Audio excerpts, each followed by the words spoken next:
It's Wrestling Observer Radio for Friday, February the 28th. I'm Jim Valley, and joining us now, as always, Dave Meltzer. Dave, how you doing? I'm doing pretty good. I finally finished the issue, so I'm happy. What was the big story this week?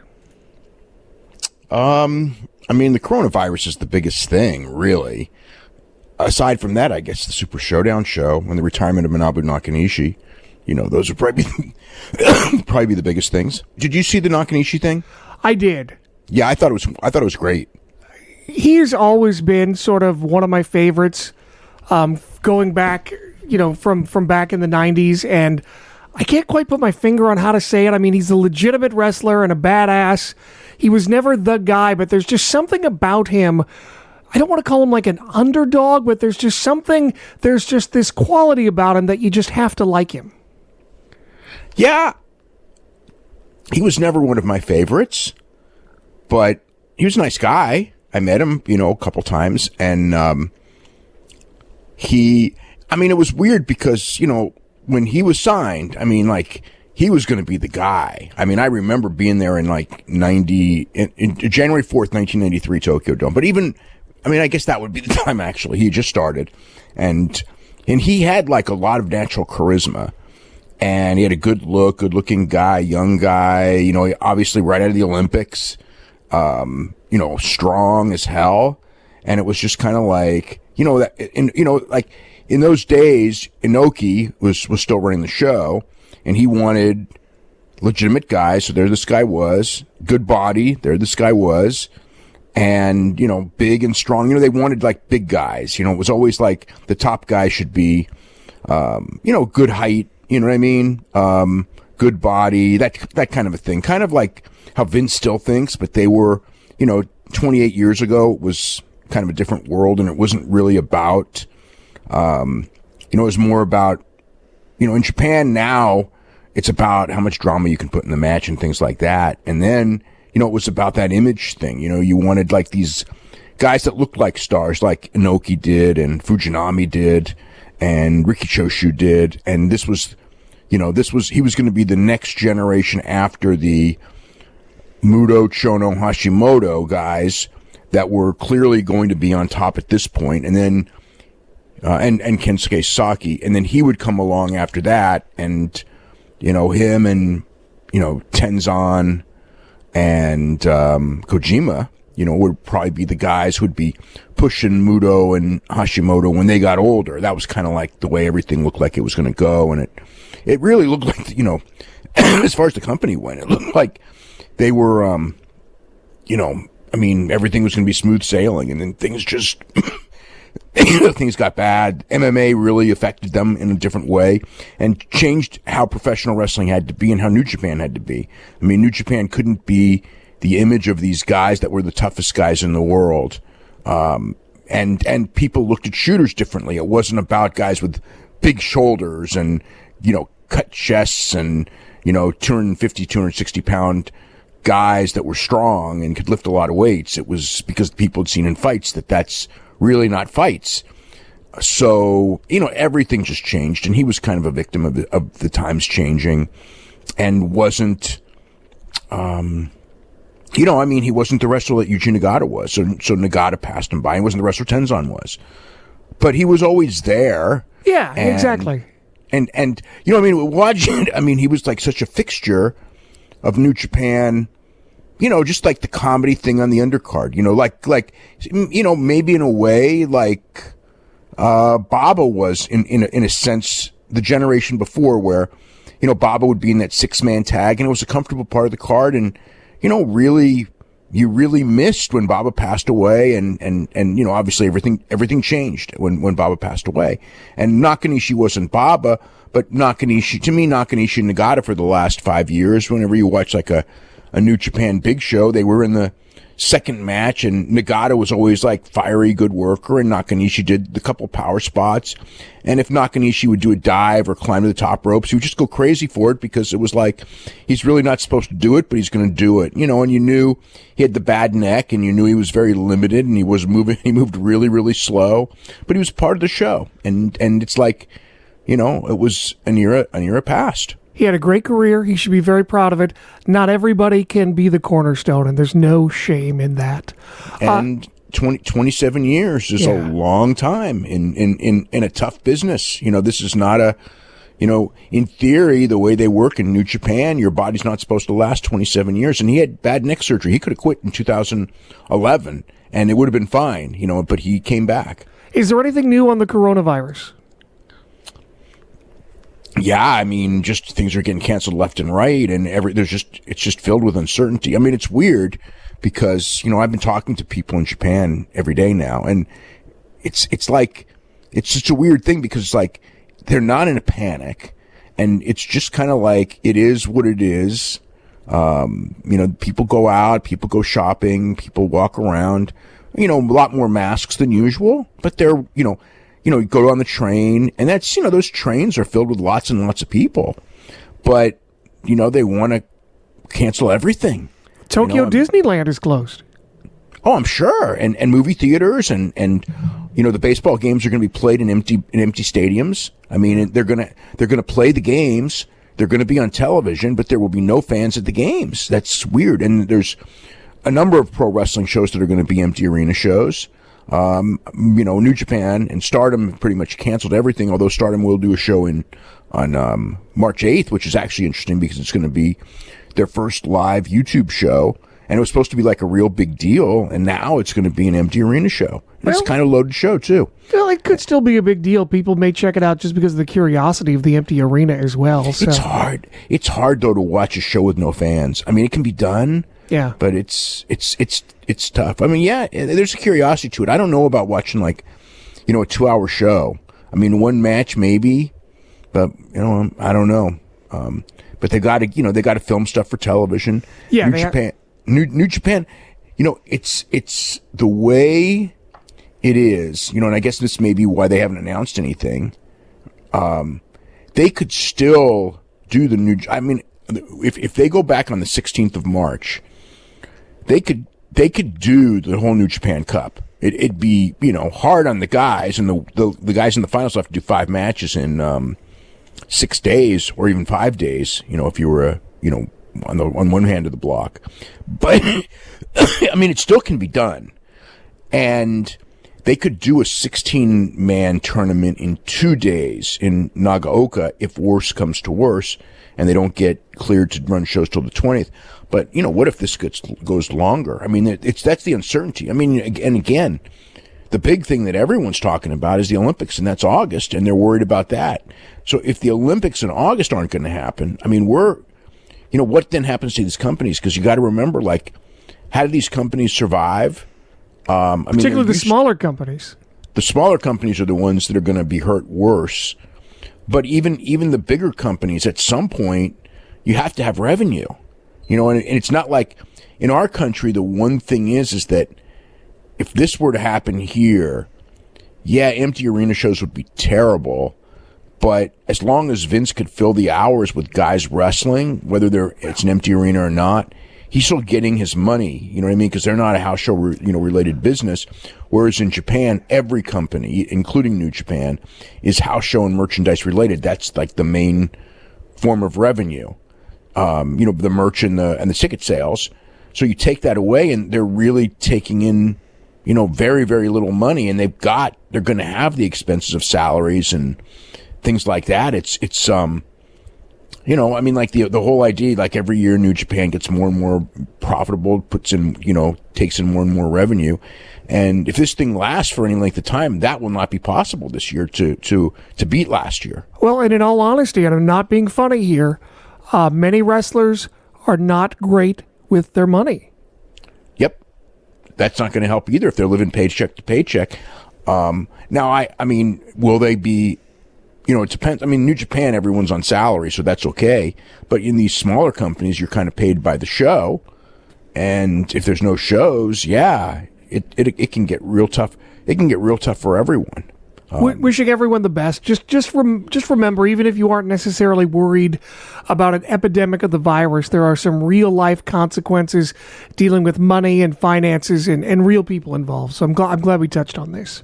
Yes, it's a real uncertain period. Let's talk about Super Showdown. Let's start with SmackDown tomorrow night. The new Universal Champion Goldberg has been confirmed for SmackDown on Fox. Yeah, Goldberg and John Cena on the same show. So it should be the highest rated SmackDown of the year. I mean, there's no guarantee it will be, but it should be. Also because, unlike usual, when Raw gets the bump off the pay-per-view, this is the one where SmackDown should get the bump off the pay-per-view, especially with the curiosity. But it's, a lot of controversy. I mean, I get it at one level. I get it. If you're just talking about WrestleMania, the show, more people are going to be interested. I mean, it is quite the indictment of WWE's ability to make a star that some guy from 1998 shows up and is a bigger star than the guy they spent a year pushing as an unbeatable monster. So that's a bad thing. The reality is that Bill Goldberg and Roman Reigns is going to mean more than Bray Wyatt and Roman Reigns, because Bill Goldberg's a bigger name, even though it's a 22-year-old gimmick, so to speak, and he's a 53-year-old guy. On the flip side, you can't be playing this game all the time, because I've been thinking about this, and I don't know if it's the age of Vince McMahon, but this is what Vern Gagne did, and this is what Bischoff did with WCW, where you live for the day and you live for Friday, and who's going to do the biggest gate on Friday? Well, of course it's going to be the guy, because sometimes you got to sacrifice sometimes to get guys over. And sometimes, I mean, the lifeblood of wrestling is continually making new stars. And once you keep going back in time and you tell people that going back in time with its 50-year-old guys are bigger stars, I mean, this show to me was terrible. I mean, not that the matches were terrible, but the idea that you had these guys from, Lesnar's not from another era. Undertaker and Goldberg are. But still, you had these guys beating and AJ's not a young guy by any means. But, you have these guys that they're just not winning. They're winning in like a minute. And the other guys are getting no offensive moves in. I especially considering, like Undertaker and AJ did everything in the world to make me not care at all to see a WrestleMania match between the two. I mean, why would I care? And then Lesnar, I can't even give an answer, as to why the Lesnar thing happened. I mean, if it wasn't for the fact that Undertaker and AJ had that match and Goldberg and Bray Wyatt had that match, I could at least see this mentality of, well, we'll put Brock over strong. We don't care about Ricochet. But when you already got two other matches like that, and the Goldberg match had to be like that, there's no, you're risking too much not doing it. And probably Undertaker and AJ, I mean, it probably didn't have to be like that, but that's what it was going to be. But Lesnar and Ricochet, I mean, there was no reason for that whatsoever. I mean, I just can't. I just thought, like, between all that and the lackluster matches up and down the show, I thought this show was really bad for, like, business-wise, it was really bad. Entertainment-wise, it was below average. It wasn't horrible. But, man, I mean, I came out of it, like, especially when they ended with that Goldberg match, just thinking, like, God, this show sucked. Well, before we get into the results, does the Goldberg win mean anything for the licensing of WrestleMania 36 to ESPN Plus or any over-the-top service? I don't know, because that's a question. That's an interesting question, and it depends on the service and who's in charge of negotiating. I think that these people involved in negotiating, for the most part, just only know WWE and think it's this great thing with the track record, and probably aren't really as familiar with the decline in popularity as a lot of people, which is and Vince is a genius because of his track record and all that. And I don't think that Bill Goldberg to them, I don't think is that big of a deal. Is he a bigger deal than Bray Wyatt to them? It depends. If it's someone who grew up a wrestling fan, probably. But if it's one of these normal businessmen, probably the only one that matters to them is Ronda Rousey, and she's not on the card, so it doesn't really matter. So I don't think it really materially makes a big difference, but it is possible if it's, a certain person who But I mean, we're going to buy WrestleMania. I just don't see someone going like, oh, your WrestleMania sucks this year. Whether it does or it doesn't, I don't see someone negotiating with them even having that knowledge. So I don't think so. What do you think the odds are? Do you have any indication what the chances of anything that's going to happen next? No. Okay. No indication of where it goes, what form it takes. I don't think anyone knows. I mean, it still could end up on the WWE Network, although I can't imagine Vince having said what he said. If it ends up on the WWE Network, I think the stock's going to take another hit at that point, because it will tell people if he doesn't have a deal with something by the end of the first quarter, because he said, he hopes to have it by the end of the first quarter, it's going to be another sign. Because the one thing on the stock market front, if you read the analyst reports, is that they are starting to lose confidence in Vince. And it was when he got rid of Michelle Wilson, George Barrios, because they had high respect for them. And they got no real explanation on why they were fired.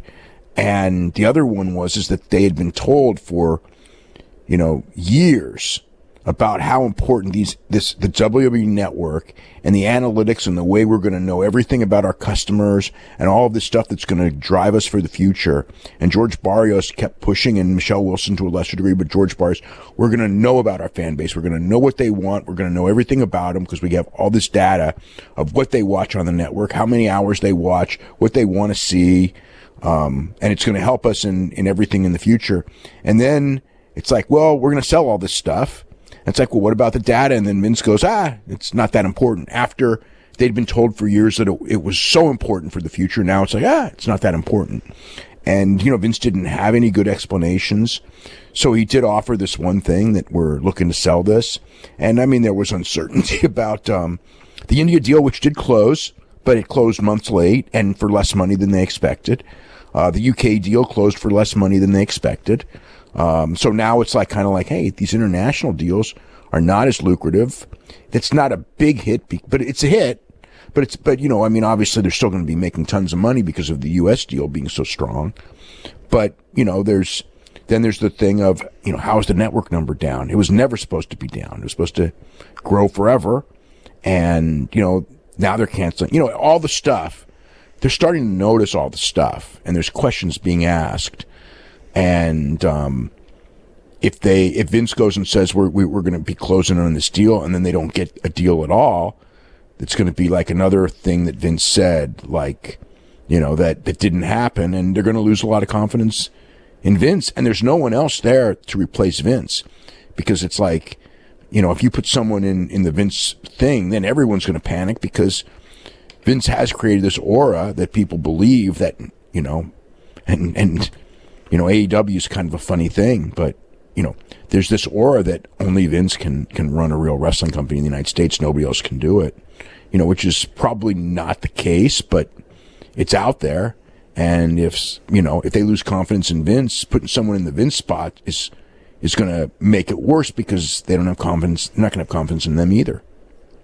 Well, let's run through the results of Super Showdown. Pre-show, Luke Gallows and Carl Anderson defeated the War Raiders. Yep, just typical match. It wasn't bad at all, but I would say that not a War Raiders squash, but any War Raiders match that you see on Monday Night Raw that goes 10 minutes would be significantly better than this match. I mean, it was weird because the whole match was, first they beat up on Eric. Ivar makes the hot tag, gets about 30 seconds of offense, then he runs into the corner and they beat up him. And then, way less of Ivar, acrobatic stuff that you usually see, way less of Eric power stuff that you usually see. You didn't see anything. And then you hit the magic killer and pinned him. So it was not a bad match, but by standards of both teams, it was a pretty disappointing match. The War Raiders, or the Viking Raiders, I should say, they have been kind of lackluster until recently, and it feels like they've been given or allowed to do a few more crowd-pleasing spots in their matches and interact with the crowd a little bit more lately. And I agree with everything you said on the match, but it feels like maybe they're being allowed to come out of their shell and show more of that fire like they showed in other places. But they didn't hear at all. I thought they kind of did a little bit, but anyway. Maybe 30 seconds, but no, they really didn't. But it was a great 30 seconds. It's that when they were first on, they did well in NXT, but when they first got to the main roster, Paul Heyman's thing in pushing them was having them beat people in a minute. In a minute, you're just not gonna. He wanted to make them monsters first, and then let the people see the acrobatic stuff. But the problem was in those minute matches, they really didn't have time to do anything. Now, when they get to do competitive matches on television, yeah, I mean, they're a great team, but they were not a great team tonight. And, there was nothing wrong with it, but it was just so much less than most of their TV matches. I mean, it felt like a lackluster house show match. And then we had the Gauntlet match for the prestigious, which I believe is part of the phrase, the whole term, the prestigious Two-Wake Mountain Trophy. The Undertaker cashed in his briefcase, or damn millennial, the Undertaker and his participation trophy. Somehow he won the Gauntlet match. Yeah, with one chokeslam in 10 seconds. So it was, the thing is like they made the whole thing into comedy. And they do that with every one of these trophy matches. Yeah, so when it's over, it means nothing. And then, Undertaker winning makes it mean nothing anyway. So it was just, I felt it was like a waste of time.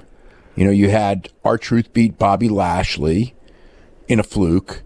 Bobby Lashley runs into the corner and just kind of fluke win. Then Andrade, he beats him in a fluke. A bigger fluke. Because they bonk heads and he falls down. So now this is like total comedy. Then he somehow gets by Eric Rowan on a DQ because Eric Rowan hits him with ring steps or something. And the thing is, in every one of these matches, he gets his ass kicked. And with Lashley kicked it. It's like he has no chance. And then somehow he flukes through the Andrade match in total comedy. He is destroyed by Eric Rowan. Somehow gets by him because he gets DQ'd. Again, that's destroyed by him again too. AJ comes in and literally one move and beats him. And then AJ is supposed to wrestle Rey Mysterio, and they do a deal where Gallows and Anderson beat up Mysterio, so Mysterio never comes out. And then there's another scene, and it shows Gallows and Anderson have been beaten up, and you see the Undertaker, and then he comes out, walks in, chokeslams AJ, pins him like it's nothing. It's like, how? This is supposed to be the angle for WrestleMania? I don't get it at all. Well, not only that, poor Rey Mysterio, was that taped live, or did they do that ahead of time? Did he have to fly all the way over to just do that quick beat-up sketch? I believe he was there, yeah. Wow. Yeah. By the way, somebody on Reddit noted that The Undertaker with this match today has now wrestled in 5 different decades. Yep, that would be right. Yeah. Well, he was going to anyway because he was already in WrestleMania. Yeah, but even by wrestling standards, and wrestling can be very ridiculous, even by wrestling standards, this was pretty unbelievable. Yeah, I mean, it was one bad match after another. Well, it's just the rules that he can just come on down and suddenly he wins the match that he's not even in. I mean, who does he think he is, like a McMahon? What was that? Yeah. It was even, I'm used to wrestling being ridiculous, but even by wrestling standards, this seemed, I don't know. It seemed Well, it was. dumb. Everything about it was. Yeah. The R-Truth Andrade match was as ridiculous as it comes. And the other thing is that, Andrade's the U.S. champion. You know what I mean? How does that make the title look? He's being overshadowed by Angel Garza, I think. We shall see what happens there, but that's another story for another day. One last thing about Undertaker. Is this just him not wanting to give up the ghost? It's kind of sad. It's been sad for years. Yeah. But they call him. You know what I mean? Okay. It's not he doesn't call them. They call him. We need you for Saudi Arabia. And they pay him so much for these shows. Yeah. That he's not going to turn it down. I don't blame him for that. For WrestleMania, I mean, he's made a lot of money, but he did have a lot of investment issues and everything. I mean, it's not like his Divorces. financial situation is great, and he can make, on this show, he probably made 7 figures.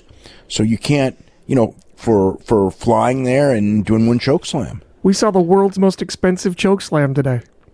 Pretty much, yeah. John Morrison and Miz defeated the New Day to win the SmackDown Tag Team titles. Yeah, I mean, I guess this is the best match on the show. Yeah. It was a regular, nice match. I wouldn't say it was anything special, but it was, they all worked hard. They all worked fast. They did a nice match that you would see on SmackDown. No, I wouldn't call it a pay-per-view match, but I would call it a nice television match, a decent house show match. That's what it was. And, what was it? Kofi, did a trust dive, completely missed. That looked like what a fall, right on his back from over the top rope. That looked nasty as hell. And that pretty much, set up him getting beat. Is the New Day running out of steam? I don't think they're ever going to be running out of steam because Xavier Woods is going to come back. And, it's been years and years. They're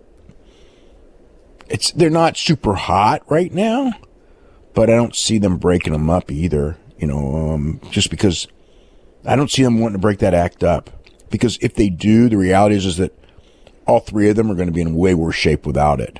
Because Xavier Woods will fall off the face of the earth without that act. Kofi will be, just another Mustafa Ali, maybe a little higher. And Big E is probably one of those guys Vince will give him a push for about 3 weeks and then forget about it. So they are much better off together. And, they got a good tag team division there. Even though it's them and the Usos that have wrestled each other all the time, and now you got Miz and Morrison in there, and, I guess that's the division. I guess the Revival are still there for now.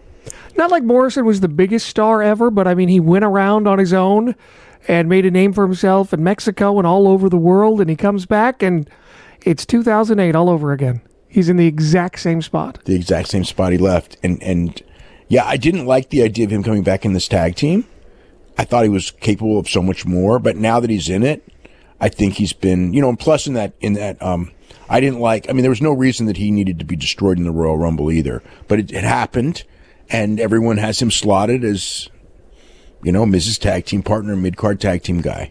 I think he could have done better, but it's not going to happen. It's like Vince saw him exactly how he left. He went in there, did all those acting classes, learned all that lucha libre, turned into a much better wrestler. And now, honest to God, I know he's better, but in WWE, he's not as good as he was when he left. You can't even tell. Because it's just whatever it is. I don't know if it's a mental thing or whatever. It's like I'm watching him now and I'm going like he was actually better the last run. And I know he's much better now than he was then, even as older, because he's a smarter wrestler. But he's not here. Angel Garza defeated Humberto Carrillo yet again. Yeah, lackluster. Their match on TV was so much better than this. Some of it was because the crowd didn't care about either guy, but it was just there. I was very disappointed in this match. They were okay, but Angel Garza did not look like a superstar here, and no Zelina Vega either. So I don't know this. Yeah, you can't exactly go around and kiss people in the crowd in Saudi Arabia. No. Seth Rollins and Buddy Murphy defeated the Street Profits to retain the Raw Tag Team titles. This match was fine. Yeah. Not great, but it was fine. Seth Rollins curb stomped Dawkins on the apron, and then Buddy Murphy pinned him. And there was Montez Ford did some good stuff. I think on a normal show I would have expected more, but I'd say that about everything. But it wasn't bad. It was one of the better matches on the show, maybe second best match on the show. These shows have a pattern. You have your trophy match, you have some returning stars, you have some mid-card matches, lots of fireworks and spectacle. Lots of fireworks tonight. And then Mansoor. Mansoor defeated Dolph Ziggler. Probably his worst outing so far, I thought. Not as good as his match with Cesaro by far. No, not even close. Not close to the match with Cesaro. It was fine, but it was like he came out and he got a big reaction, especially from all the little kids, but it really didn't sustain that much. And I don't know, Ziggler wasn't that interesting in this match. You know what I mean? It was kind of like he just was there. You know, I hope when he works with Otis, Ziggler will do more for Otis. Yeah, he's gonna have to. I will say this: Mansoor did great at NXT Portland. He's got charisma. He's well spoken. He's better than he has any right to be in the ring, regardless of this outing. But I thought his choice of words at the end of the show, considering everything, saying, "We are here to stay," it went right over my head. And then my Twitter just blew up with people talking about airport situations. And so I wish him nothing but the best, but I would advise him to choose his words carefully, to put some distance between himself and any controversies that may or may not exist, shall we say. Yeah. Roman Reigns defeated King Corbin in a steel cage match. Very lackluster cage match. I mean, even, you know, I don't know that people go in with high expectations of a Corbin match. I mean, there was nothing wrong with it. It felt very flat. Yeah, the idea, Roman Reigns came out and chained the door shut, and then Corbin got the key, undid it, Reigns ended up slamming the door on Corbin's head. Corbin ended up getting the chain, never got to use it. First time he tried to use it, Reigns beat him to the punch with a Superman punch. Later, Reigns got it, hit a Superman punch with the chain, and got the pin. There was one spot, you know, they did some climbing of the cage. Corbin did some moves, but it was okay. I mean, the big story was that they were trying to tell that this is it. This feud is over. This is the last match, and Roman Reigns won the feud. And obviously, he's moving on to face Bill Goldberg at WrestleMania. They didn't say that. They can't say that until after the Elimination Chamber match. But that's certainly the direction as of right this minute. And yeah, as far as I don't know. It was a win, but not that dynamic. You know, I think most Roman Reigns pay-per-view matches are better. Probably, to me, the most interesting match on the show, and we're going to need some backstory on this, Dave. Bayley defeated Naomi to retain the SmackDown Women's Championship, and they wrestled an actual match as compared to the match that Lacey Evans and Natalya had last time in Saudi Arabia. What's the story there? They tried hard. Yeah. I mean, they were hitting hard. They were, you know, the crowd wasn't into it at all, but they were trying hard. It was a unique finish. You know, the one thing that's so weird in WWE is it's like everyone has their finisher, right?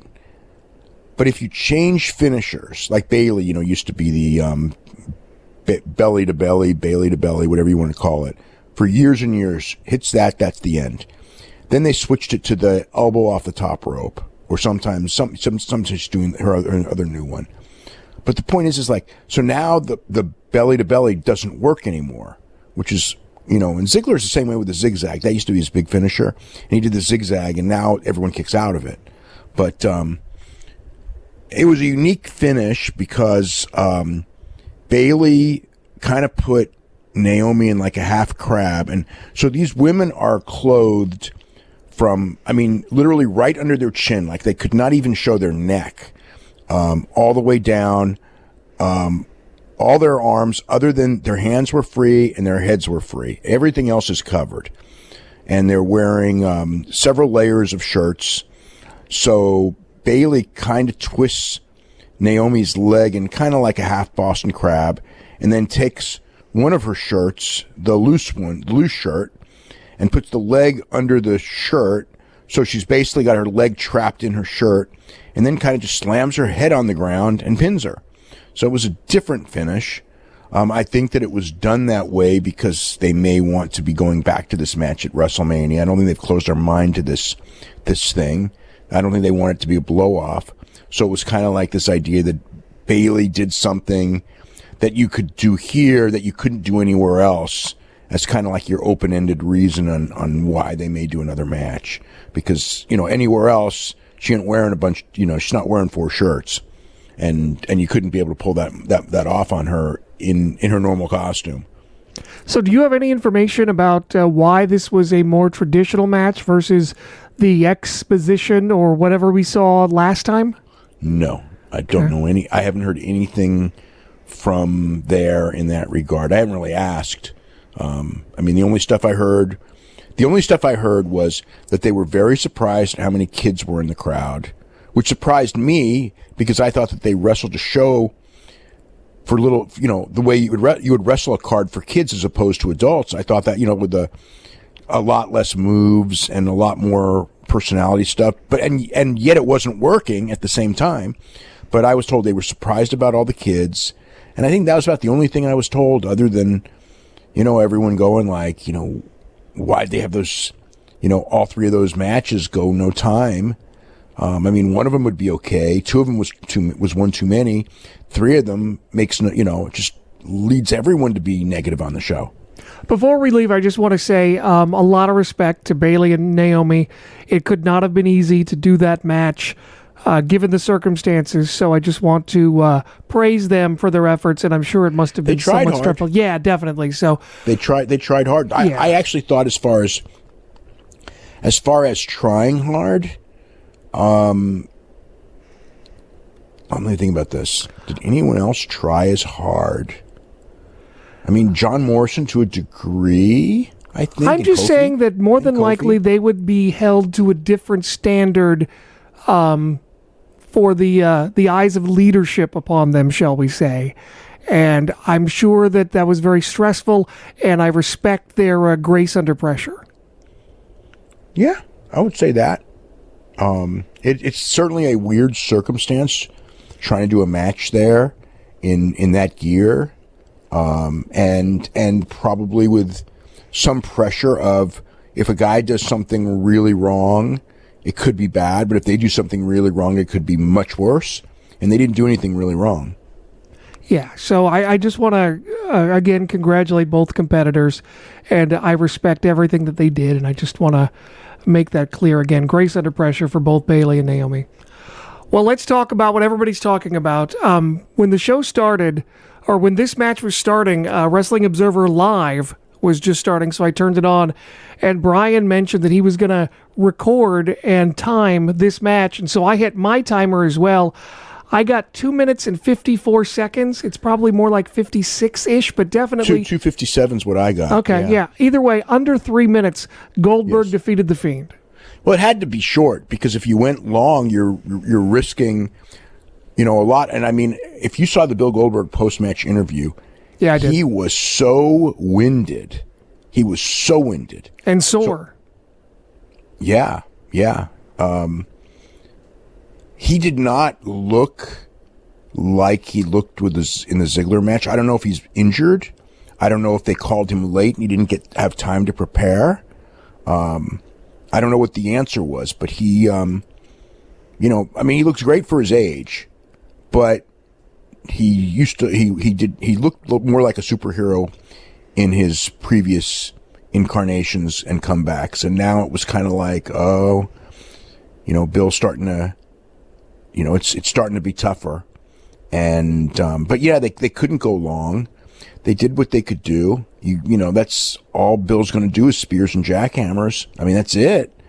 And it's going to be short. And well, and I don't know if it's the Fiend character or what it is, but there's just a lack of explosiveness and intensity in Bray Wyatt matches versus, we saw a lot of the same moveset with Brock Lesnar, and maybe that was new and that was exciting. Or I think there's also something to be said about the explosiveness and intensity that I think lacks in The Fiend. Whether it's the character or the person, I don't know. But like I said, it was a little lackluster and didn't have that same oomph that the past positive Goldberg outbursts did. The thing is that with Ziggler or Kevin Owens, he just ran through them. So there was no time for anything else. They were quick. With Lesnar, the whole thing is you've got these two big guys, and even though they try to make Bray Wyatt and the supernatural superpower, nobody buys it. I mean, it's sort of a cartoon. And Bill Goldberg's not a cartoon wrestler. He's the farthest thing from it. So you kind of have that weird mix. It's not a good mix. But it is what it was. I mean, when they had announced this match at first, when I heard about it, I was so negative on it because it was just like, of course at the time Bray Wyatt was going to win, which I thought was stupid. But now that he lost, I'm not so sure that was I don't know what was the smart thing. I mean, I guess one of the things is that at the end of the day, we have to acknowledge that as creative as Bray Wyatt is with the character and everything, his matches have sucked. And his main events have been really bad main events all the way through.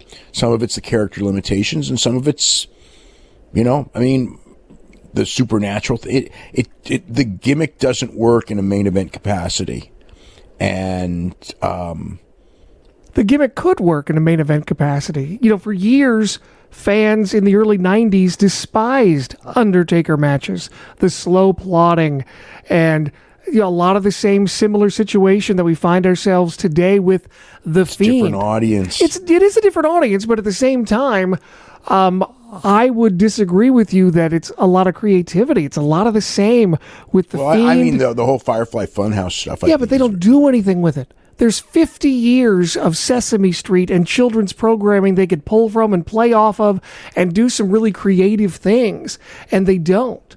And they're not anymore. But in the ring, it's just not working. I mean, and also the other thing with him is that Goldberg being the exception because Goldberg beat him, he kills everyone that he works with. I mean, everyone that he works with goes from a 7 to a 0 or a 9 to a 0 or whatever, 9 to a 2. You know what I mean? It's like, he nearly killed Seth Rollins' his whole freaking career. I mean, not quite. I mean, that's an exaggeration, but he did make him have to turn baby. Seth Rollins was the babyface, centerpiece of that freaking television show. And they had to turn him heel because of Bray Wyatt, because Bray Wyatt just completely ruined him as a babyface. Well, I think there were other factors, but I agree with you that he played a role. They've got to find something, whether it's, the Fiend, Bray Wyatt, discovering what he can do to bring some intensity and some speed and some real emotion to these matches and not just be so slow and drawn out. But he's got to find something. Yeah, well, it's going to be tough for Roman Reigns. But the one thing now is that now they don't have to protect him anymore because they beat him. But that also means that he just goes, will start, I don't know how long that a guy who now loses that has really bad matches, I mean, that's not a great shelf life either for that character. Then again, he's going to be working with Cena next. He'll probably beat Cena. And there's no reason for him not to beat Cena. And then he'll probably go with Roman Reigns after that. I think he'll be fine. Nah. For the time being, I think he'll be fine. I don't know. I mean, he's killed everyone else. I mean, he can kill Cena and it doesn't matter because Cena's leaving anyway and Cena will, do it. If Cena beats him, I mean, I would think that I would be very upset if Cena beats him because that would really be a bad sign. But, and I don't see Cena having any qualms about putting him over at all. So I think that that's what's going to happen. And it's a nice win for him. I don't think the match will be any good. Then he's going to, again, then I figure it's Roman Reigns and Bray Wyatt all summer long as the big feud. And I don't know. I mean, no one else has been getting good matches out of him. That's Roman Reigns wins the title and then gets in a bad feud. I mean, it's not a good thing. I don't know. On paper, it's one of those. I'm feeling that means it's you get that title reign off on a bad foot, and it's not a good thing. And Roman Reigns needs, Roman Reigns is always teetering on the edge as far as not being successful. You know what I mean? In the sense of he's supposed to be the face of the company and everything like that, and he's never really, he's never gotten where they want him to be. And now it's I'm not saying it's another restart or another coronation. It kind of is. And he gets to beat Bill Goldberg, after, like, similar to how he beat The Undertaker. So he's beating legends at WrestleMania. He's going to carve off this name where he's beaten all these legends at WrestleMania over the years. But, then he's going to go right into the Bray Wyatt thing. And I don't know, Bray Wyatt seeped everything out of everyone he's worked with so far other than Bill Goldberg. I personally think, because of the Bray Wyatt character, I don't think he's a summer character. I think if you want him to be the world title again and be in the world title picture, I think he's more. Yeah, I think you save him for the fall and for Halloween when people are in that mindset.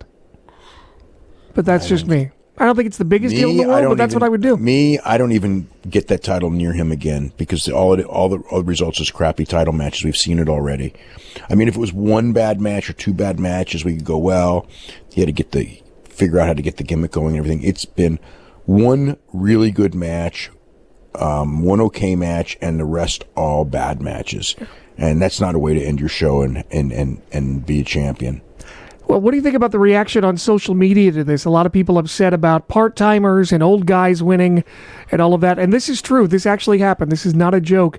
Even Macaulay Culkin on Twitter said that he's canceled his trip to Tampa for Wrestlemania. Wow. For real.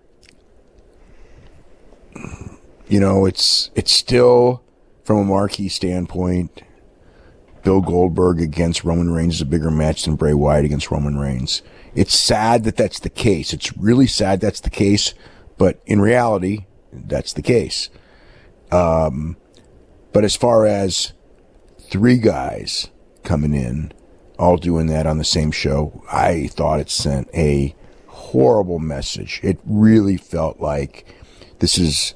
I mean, even like, I could say like with Bischoff, never preparing for the future and all.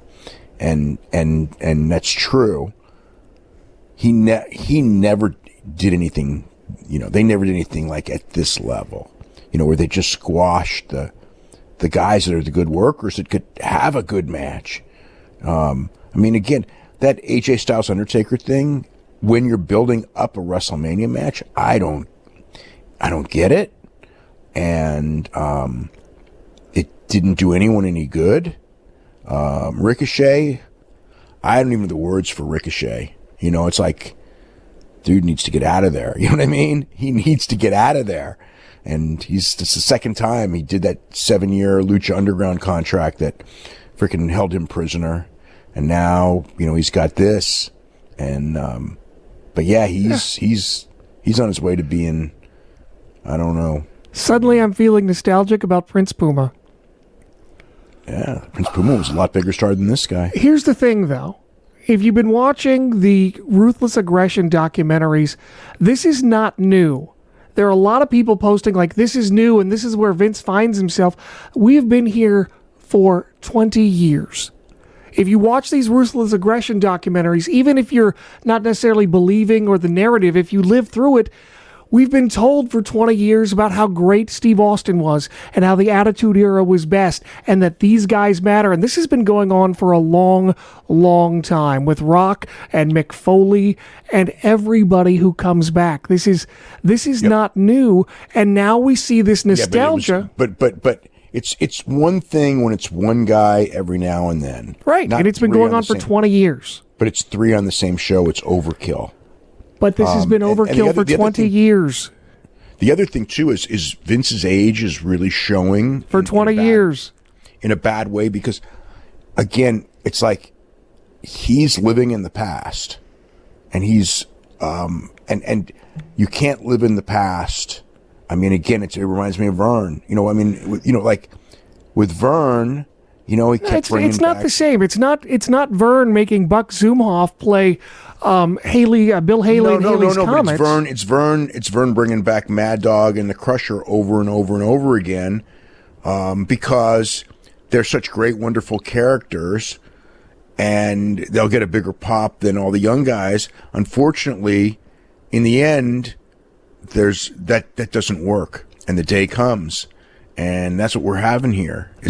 They're doing a great job right now building up Randy Orton and Edge, but Edge hasn't drawn anything yet. We've seen no evidence of any sort of nostalgia ratings bump from Edge yet, and it could happen. No, we have not. Yeah, I mean, but it's and fine. it should. It should, but because his generation that grew up watching him, they're older now, and they're getting their nostalgia sold back to them. And the fact that they're not buying him, but you know what, though? says something that's very, very telling. No, but you know what? Okay, there's different. And it's not Edge's fault. I want to make that clear. Okay, well, okay. Here's the thing, though. There's different generations. It's like the Hulk Hogan 1980s generation with Hulk Hogan and Randy Savage and the Road Warriors and Ric Flair and all those guys, Dusty Rhodes. That was like superstars. The next generation was, those guys in the 90s. Even though they did kind of make Bret Hart and Shawn Michaels into something, the reality is that mid 90s era, and then they, I guess, because Bret and Shawn did have something to do later, but there was a period, and then Edge's period is another period where wrestling was not that hot. And they're not larger than life to as many people because wrestling wasn't that hot. Whereas, the Hulk Hogan era was very hot. The Bill Goldberg era, was really hot. So those guys, you bring them back. But, you bring back guys from 20 years ago. I just keep thinking that, I know that, kids don't really watch wrestling like when I was a kid or when you were a kid. Well, nobody watched wrestling like you when they were a kid, but yes. No, but when I was a kid, every kid watched wrestling. But the thing is, I keep thinking, think about this time frame. Okay, so I'm starting to watch wrestling in 1971, and I've talked to some people in that company about this before, and we actually do this analogy, and we go back and go okay, they're bringing back guys from, we bring back Hulk Hogan and Ric Flair for nostalgia, who were big stars. Let's just say their peak is, let's say 1986. We're in 2000, 34 years ago. So that would be, for me, Hulk Hogan is essentially Strangler Lewis to kids these days. It would be like bringing back Lewis and Stecker, and that would not, in 1971, not Luthez. It would bring back, and it's like, you Hillbilly Jim is Farmer Burns. Whatever. I saw Hillbilly Jim in the crowd at one Not of those TVs. literally, but you understand what I'm saying. Here's the thing, though. Edge, when he first cashed in that Money in the Bank briefcase the first time, and he won that first world title, there was interest, and they popped a rating. But Edge got really over, but they and they what had did their they plans, do? And he was not their plan. Their plan was Edge to be champion for 3 weeks. Yeah. It got really over, but the reality is that they did. Edge was supposed to be champion for 3 weeks. They never saw him as a world champion. They didn't see him at that level. They did it because they had that briefcase and they had to figure out what to do. And I guess they figured he has to win or else the gimmick's ruined. So they were going to give him this 3-week run. Or 4-week run, whatever it was, a couple-week run, and then that would be it, and he would go back to the middle of the card. But he did really well. So that allowed him to be champion over and over and over again and really made his career. Years later when it mattered less. Yeah. But it made his career. And he was a great performer. He really was great. He should be a bigger deal than he is. That's what I'm saying right now. Well, look, it was really only one TV. But it was all they had. Nothing else ever did it in that era. Yes, the rating was disappointing, but it was one TV. They did a fantastic angle with it. He's going to be back in 2 weeks. We'll see how it goes. And, I hope it does better. Yeah, we'll see how it goes. I think that, put it this way. I think that when it comes to matches at WrestleMania, or the guys building for WrestleMania, I would say the best guy in the whole company has been Randy Orton as far as building something for WrestleMania. For sure. Just as a performer. The rest of these guys, no. I just think that WWE thinks it's a very big deal, and it is. And for 20 years, they've been, for whatever reason, sometimes justified, sometimes wrestling politics, they have told us over and over and over again that this person isn't good enough to be at whatever level, at their level, to be worthy of this. Vince is very narrow-minded as far as who can be a top guy. He's not the only one, but that's the thing, is we've been told now for 20 years these people don't matter, and now this new nostalgia with Edge leading the way is coming back, and people are like, yeah, we already know he doesn't matter. Well, we'll see. Edge is going to be a part-time guy, too. probably beating everybody. So, and he should. He absolutely should. I mean, to a degree, no. Yeah. They need to worry about their future. Well, you build him up and you sacrifice him to somebody when it matters, but for the time being, he should be winning. Well, he could beat Randy Orton. There's that I can get that. But I mean, and beating Randy Orton's 39 years old anyway. Randy Orton's not the future. But I mean, they get, and we've seen it over and over and over again. They bring in these guys, they're good. They figure out that there's something wrong with them instead of figuring out how to make it work. And the audience has gotten that message loud and clear for 20 years. And that's why the demo that WWE dominates. They don't trust any of these guys. And some of it is justified. I do want to make that clear. Some of it is justified. But here's the thing. The reason that they do so well in 50-plus demos is because that's Generation X now. And Generation X was the last generation that they connected with on a significant level way back in the Attitude Era. And now that's why they do well in that demo, and they're never going to do well. The demos are just going to keep deteriorating and atrophying because they haven't made a legitimate connection with any generation since. Because they don't make new stars. Exactly. And not only do they not make new stars, and when the young guys come up, they cut them off. Yes, they tell you that these stars don't matter. Yeah. So I know a lot of people are saying about the Fiend, it's funny. But this has been going on a long time. Yeah. Well, it's funny because Vince was always about, we can't leave that little bit of door open, even the least, because of the whole paranoia about WCW. I left the door open. And that's why they're signing everyone in the world, because we can't leave that door open. But the door's open again.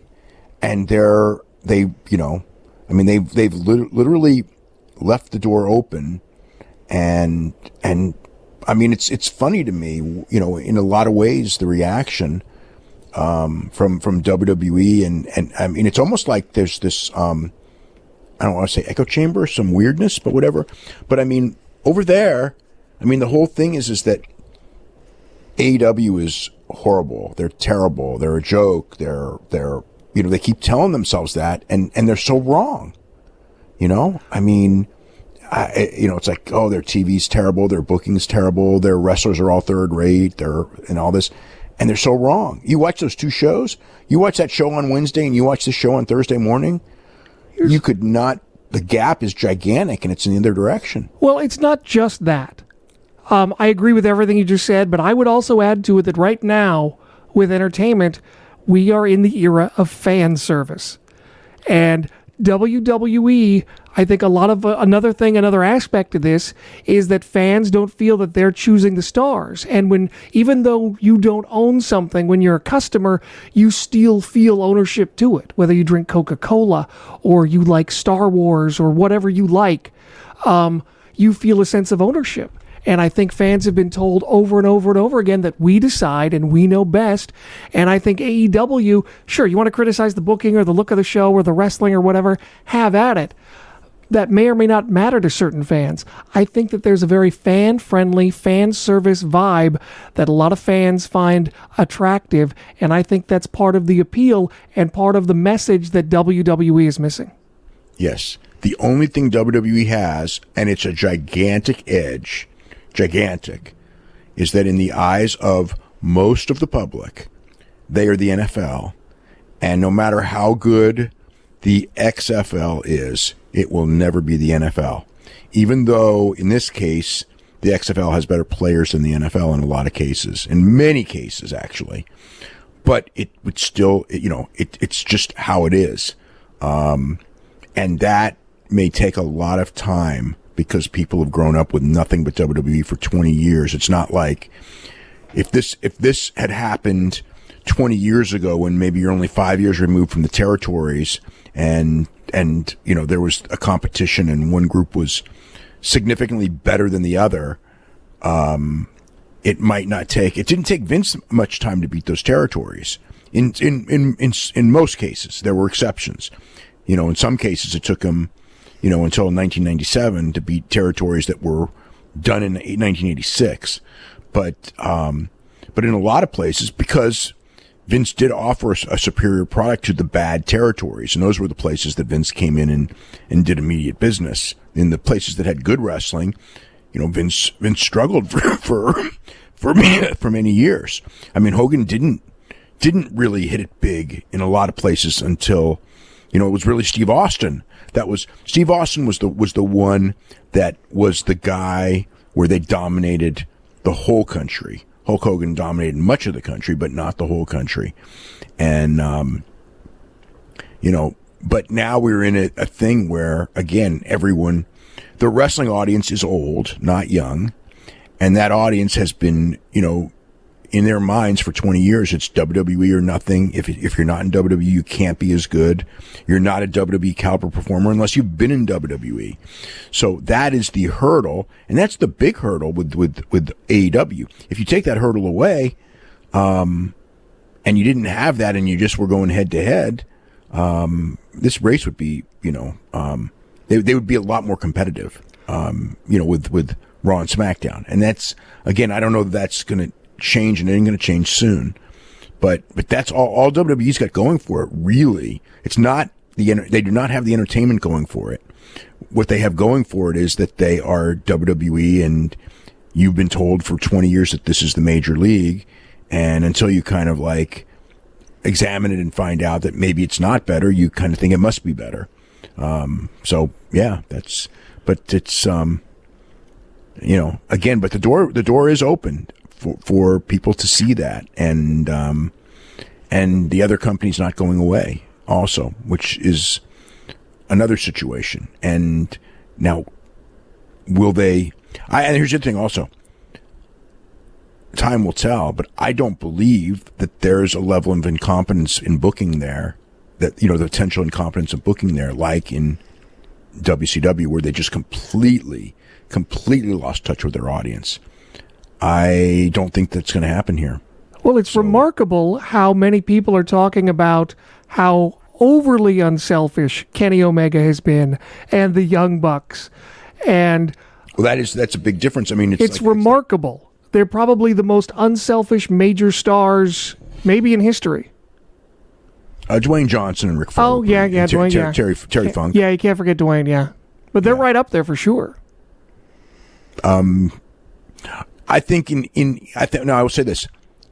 I'm not going to say they're more team players than Ric Flair or Terry Funk. I do think, Dwayne Johnson, I think they're more team players than Dwayne. Even though Dwayne would do anything, Dwayne had immense confidence that no matter what he did, he was going to be fine. And for good reason, because that's the truth. I think that in this case, everybody is looking at the team. I don't think that you see a lot of individuals. I don't mean to imply that everybody's on the same page.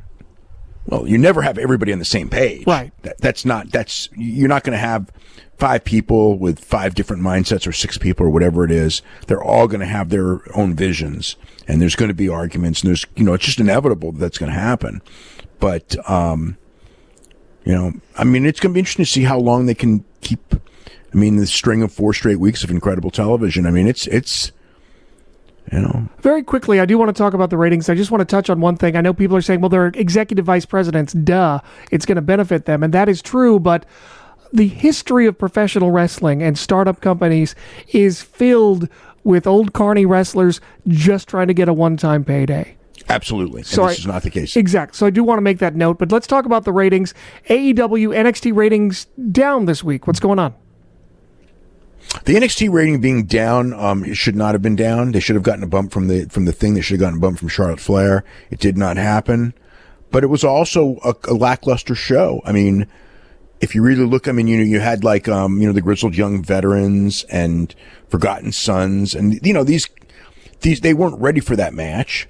I mean, Mia Yim and Xia Li, that's not a big match. I mean, if you look at what they presented up and down the show, there was no great hook, that they should have done a good number. AEW, that I didn't, I thought that they would be down because they didn't, you had that cage match that was really well built, and the Iron Man match isn't going to beat the cage match. I mean, maybe it did, but I don't think it would. again, I have not seen the quarters. I'll probably get them tomorrow, if not, by the weekend. But AEW's okay. So they had the iron. What would they have that would be really big in theory when you look at this on paper? And I would say the last quarter would be really big because you had Jericho, you had Moxley, you had all that craziness. The weigh-in thing was unique. That would be a big quarter. The rest of it, to me, it's like, the best friends and the Butcher and the Blade. That's not a big one. The 4-way women's match. That's not a big one. I'm very curious about the Santana Ortiz and Sammy Guevara against Jurassic Experience. I'm curious about that. But on paper, that shouldn't be a big one either. So you really have that and Omega and Pac and how a 30-plus minute match is going to do on television. Again, where the finish is coming at the 30-minute mark. It's some people were like talking about, when they did the gauntlet, they did a great number for the gauntlet with that Seth Rollins won an hour and a couple, whenever that was, right? Which was a great television show. But that's different. You didn't know when the finish was coming. Whereas this one, that for the first 28 minutes of this match, we will not be seeing the finish of the match. Now, the match itself was phenomenal, absolutely phenomenal. And that's good. So we'll see, how that, I'm very curious about the quarters. And then the other one too is, that Miz and Mrs. number. That show's just tanking, when they put that countdown show up head to head and it did the same number essentially. Maybe it may even beat him head to head it beat him in 18-49. I don't have that, the first, how it did in each quarter. Because it was a 1 hour show and the Miz and Mrs. is a 30-minute show. But, whatever, it's close either way. But for that show to beat Miz and Mrs., with all the, if you look at the difference in amount of promotion, that's unbelievable. But does that show help the pay-per-view? That's a real big question. The pay-per-view itself, how is the pay-per-view going to do? And well, that's the thing. We've had, a string of very well-received shows by AEW. Is there any indication that online passion will translate into additional buys for Revolution on Saturday? I would say that historically, I don't know that is the case. It's always better to have good shows than bad shows, but the thing with me with the pay-per-view is that I thought that the not going up for the Cody Rhodes and Jericho pay-per-view was a sign. I'm not sure what the sign was, but I just thought that those two guys did such great promo work, better promo work than this one. Even though this one will probably be a better card, I think. Because I actually think that this card, I think Jericho and Moxley will figure out a way to have a great match. The tag team title match with the Young Bucks and Omega and Page. I don't think that it's even possible the match will be anything less than great. Just the way those four guys work. And then Cody and MJF should have a lot of heat. It's really been built up well. And they, they delayed this match for months. If anything, it's been, they've kept these guys, Cody has not touched the guy, which, obviously has been by design. So it really should be big, in that sense. And then, Sammy Guevara and Darby Allin's a real, that's not going to draw anything or anything, but that's a very important, that's what I would call a very important match. And, I think the crowd will be good because those are the two guys that are like, your upcoming stars that need to be, your upcoming stars. We shall see what happens. Another quick story here is there an improved relationship between Ring of Honor and New Japan? New Japan and Ring of Honor teaming up for the War of the Worlds tour again this year. Yeah, I would say that's what that shows, is that the relationship's better with Marty Scurll in that position. Everybody likes Marty Scurll, so that's, New Japan, I remember when he was in that, I just heard from people there, they really like Marty Scurll. It's not that they didn't like Delirious, but they like Marty Scurll. And also New Japan, that last tour, I kind of humbled them in this market. It's kind of like, I think before it was kind of like, we don't need Ring of Honor. And they, they still probably don't. But, they're trying to figure out how to make this market work, because before it was, I think they at first they did so well, but now it's a lot tougher. I still think they're going about it in the wrong way, but they're going to work with Ring of Honor. They're going to send some guys. We'll see who they send.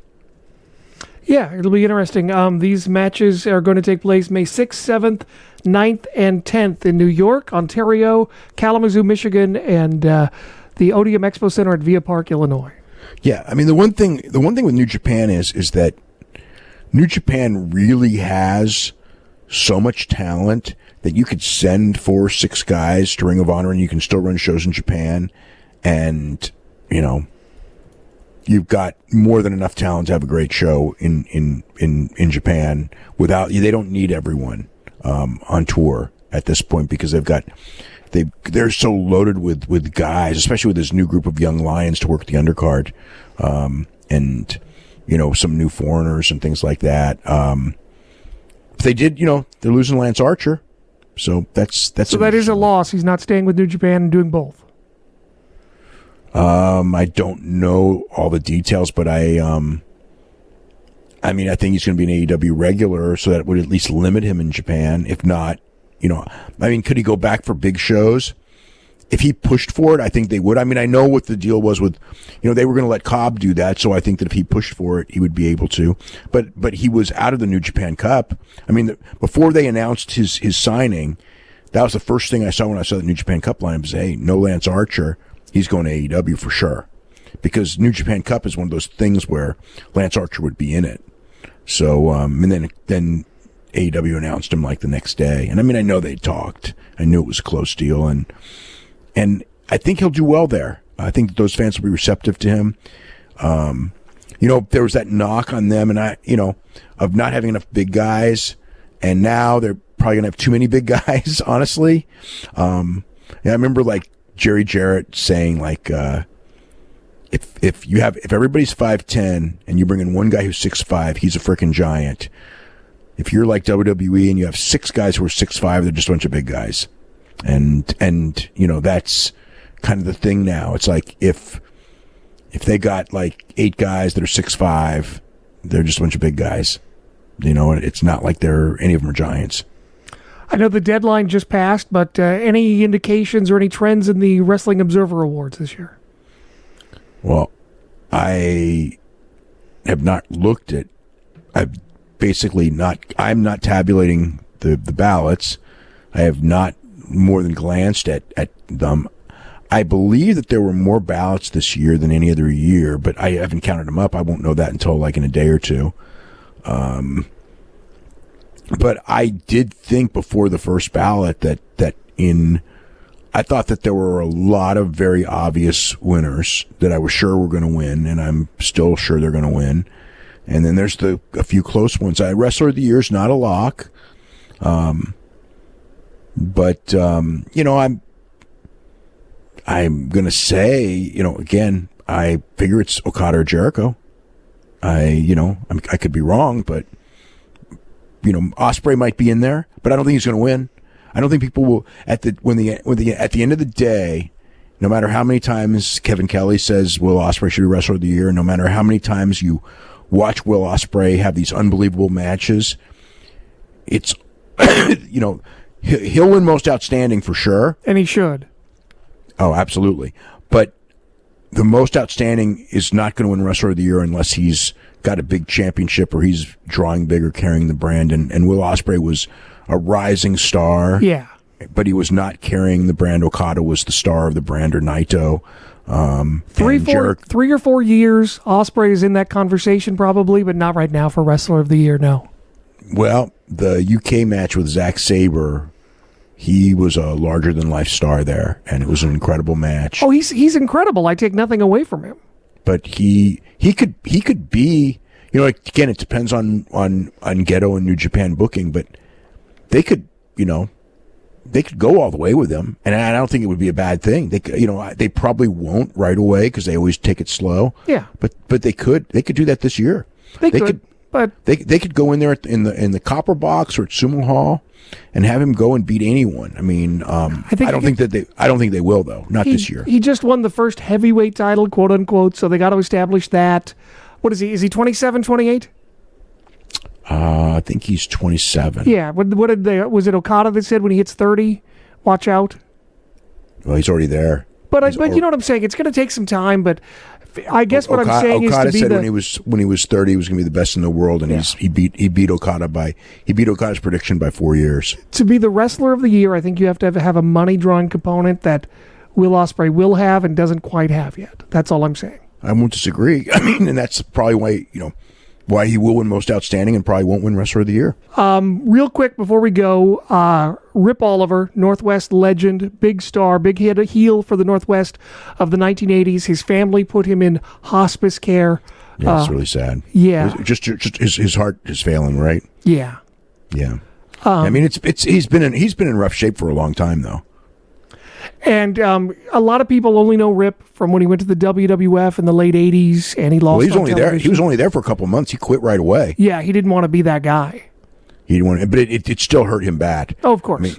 It was like, that was like one of those things. I mean, it really did a number on the Pacific Northwest. I mean, because you had Buddy Rose, who was like their, he was the legend. And then he went to WWF, and they treated him as an opening match guy. Well, no, Buddy was in and out. After he lost to Backlund, he was kind of in and out of the territory because he went to the AWA, and he was kind of in and out because things were kind of drying up.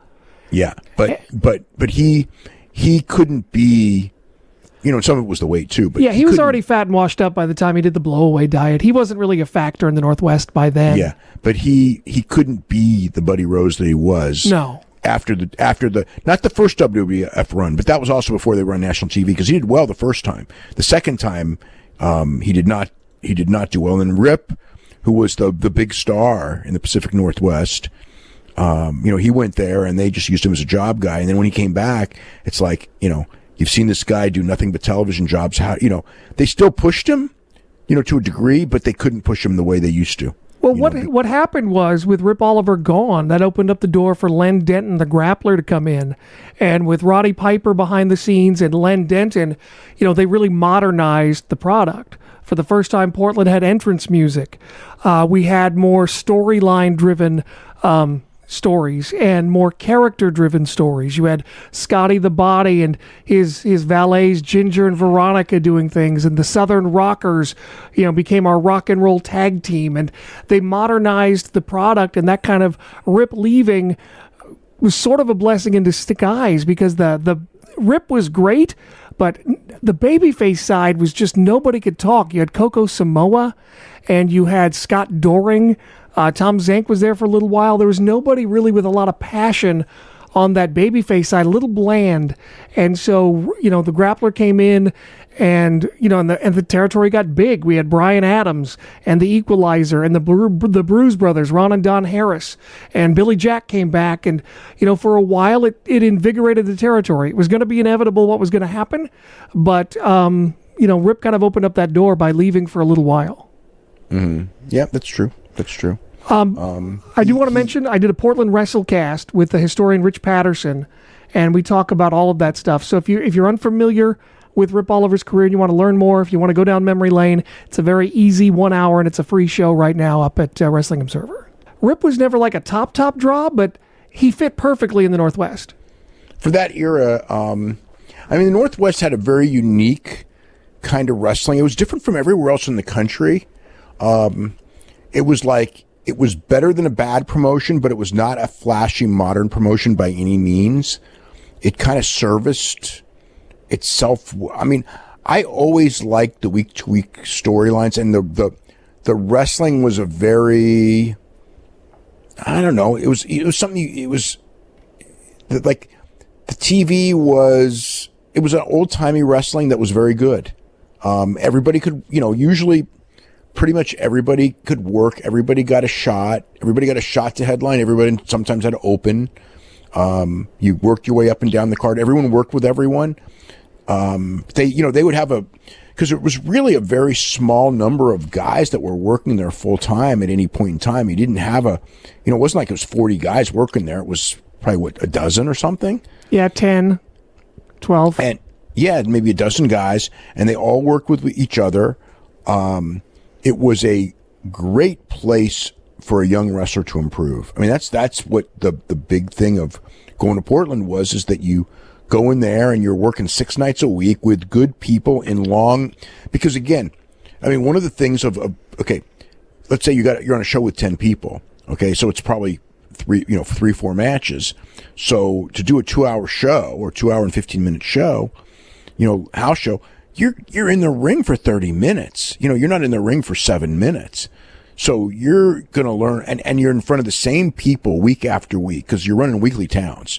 And for the most part, I mean, some of the cities, they maybe would run once a month, but the key, Portland was 5-6 times a month. And Eugene was every week. And Salem once a week. And Salem, yeah. They came to my town probably 4 or 5 times a year. Yeah. But so the whole thing is that you're in front of these same people and you could not become a routine wrestler where you do the same exact thing over and over and over again because the people will see right through you. So you had to learn versatility and you had to learn a lot of different ways and you had to learn to tell a story because you're doing long matches. And, I mean, it was, and the pay was like, it wasn't great pay, but it was nice. You didn't starve to death either. And the lifestyle was pretty good. I mean, I remember when you talk to guys and everything like that, I mean, most of the guys in that era, their Portland stays are fond memories for them. You know what I mean? You could be home every night. Yeah, the travel was not that bad. And the pay was good. Don Owen was a rancher. He had a cattle ranch. And so he had a few sources of income, so he was a pretty fair payoff guy. Well, he wasn't, compared to a lot of the guys. Yeah. And you wrestled. It wasn't like I mean, the gimmicks were few. They really were.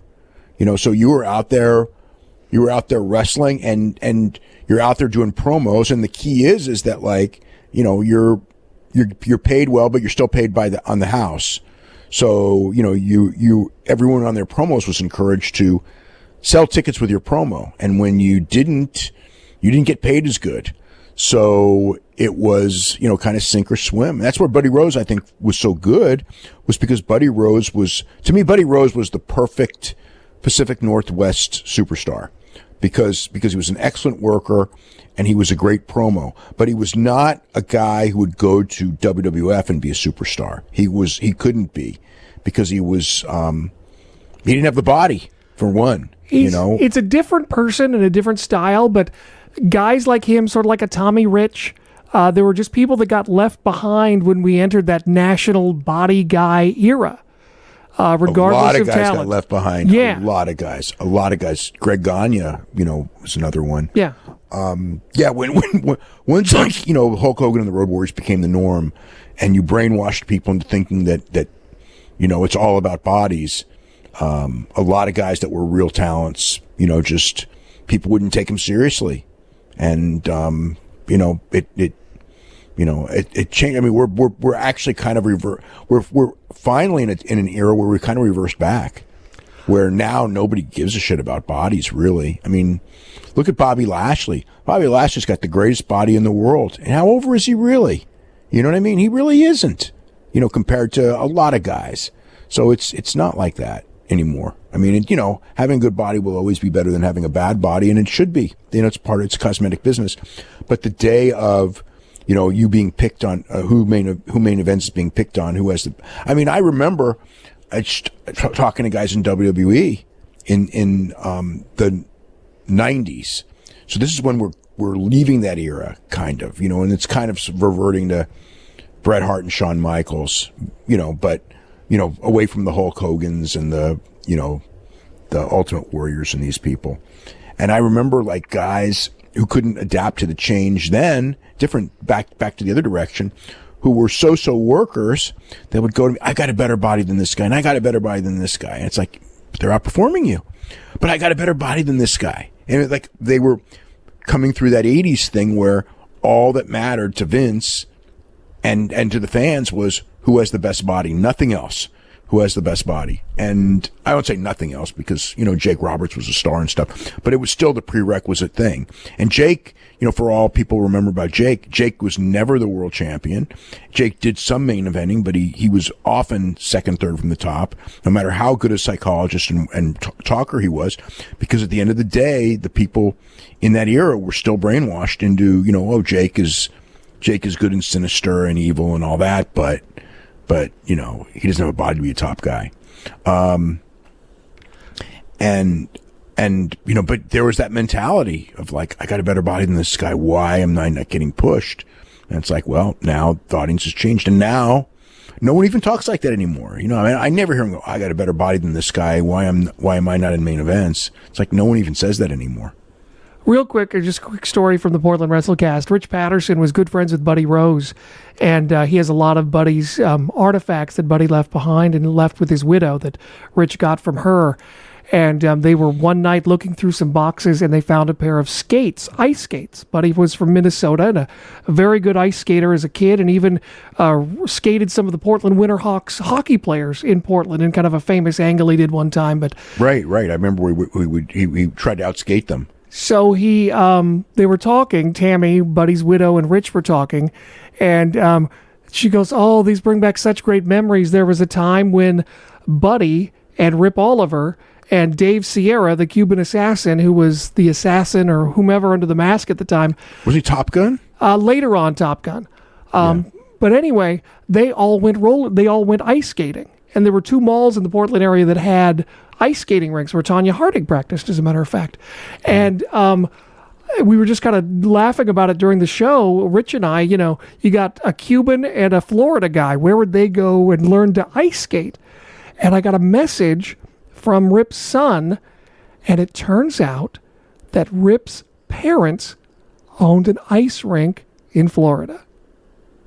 Oh.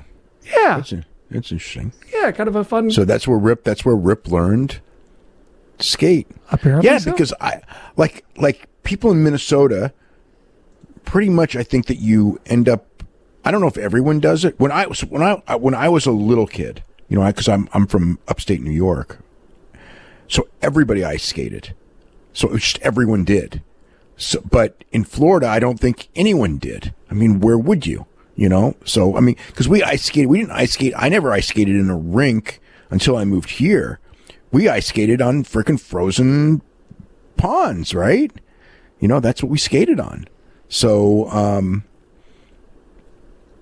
so you just, I don't know. It was just part of the culture, but I'm figuring Minnesota, I don't know if everyone ice skates in Minnesota, but I would think that, it'd be a lot more, than Florida. Yeah. Yeah. But I just thought that was a great little story, and I really appreciated his son for telling us that. That's a great little anecdote. It's a free show, so give it a listen if you want to learn more about Rip Oliver, if all you know about him is his WWE run. So it's a very easy hour to listen to. Dave, this has been fantastic. I think we covered a lot of ground today. Yeah. Cool. Great. You guys will be back after AEW Revolution, I'm guessing? Saturday night, AEW Revolution, yeah. Yeah, and UFC, Joseph Benavidez and Davison Figueiredo for the flyweight championship, the vacant flyweight title. So could be interesting there as well. But I can't imagine AEW not having a good show. And I'm sure that there's, I'm sure that in the tag team match, it's going to be more than just, it will be a great match, but I'm sure that there will be plenty of storyline implications and twists and turns, I would just think, in that match. And Jericho and Moxley, Moxley is very, very aggressive, and both of those guys they do not like to have not great matches. They will both be, I'm sure Jericho will be thinking long and hard, and Moxley will be working very hard to make sure they don't want to be left behind for sure. Because they're going to go on last, and they're going to have to follow that match. So I'm sure the pressure's on them. Well, for Dave Meltzer, I'm Jim Valley. Be sure to check out the archives and see all the shows that we have up. They're constantly up. There's a new Brian and Vinny. I still have Wrestling Observer Live on Saturdays, 1 p.m. Eastern, 10 a.m. Pacific. Told you about the Portland WrestleCast, and they will be back after AEW Revolution and UFC on Saturday night.